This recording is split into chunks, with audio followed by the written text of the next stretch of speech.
balita nationwide. Kabrigada, wala na ring saysay kahit magbigay ang Korte Suprema ng Temporary Restraining Order o TRO para sa kampo naman ni dating Pangulong Rodrigo Duterte.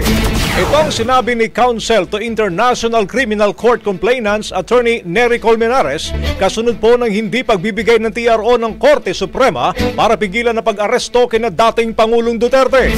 Sa panayam ng Brigada News FM Manila kay Colmenares, sinabi nitong hindi naman talaga nag-i-issue ng TRO ang Supreme Court sa ganitong mga usapin.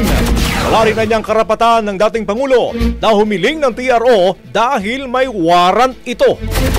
Kasi ang TRO is to restrain somebody from doing something. Hindi na ano pang i-restrain mo, nakalipad na eh. So I don't think the Supreme Court will issue a TRO. Pero actually, maliban dyan, nagdesisyon na ang Korte Suprema na walang, ang term ng Korte Suprema, walang right ang akusado, let's say President Duterte, na maghingi ng TRO. Kasi may warrant eh. Samantala, kabrigada, posible niyang hilingin ni dating Pangulong Duterte na i-release siya ng ICC. Ayon pa kay Colmenares, palagay niya ay magpa-file ito ng petisyon for interim release. Sakaling makonvince umano ng dating Pangulo ang Korte, palalayain siya. Kung hindi naman, mananatili pa rin siya sa roon sa loob. Sa mga susunod na araw, asahan na raw ang pagdinig hinggil sa identity confirmation. Maliwanag pa ni Colmenares sa sandaling makumpirmang siya ang taong nakasaad sa warrant, opisyal ng paghahandaan ang paglilitis kay Duterte.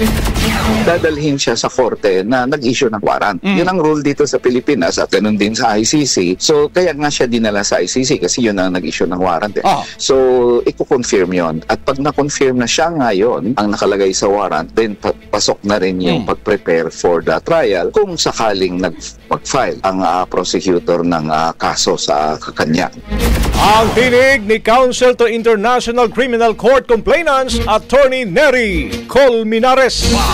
Bago, Brigada Balita Nationwide. Ang bahaging ito ay hatid sa atin ng Yamivit ES3 Syrup. Simulang tuparin ang pangarap ng iyong anak. And starting now,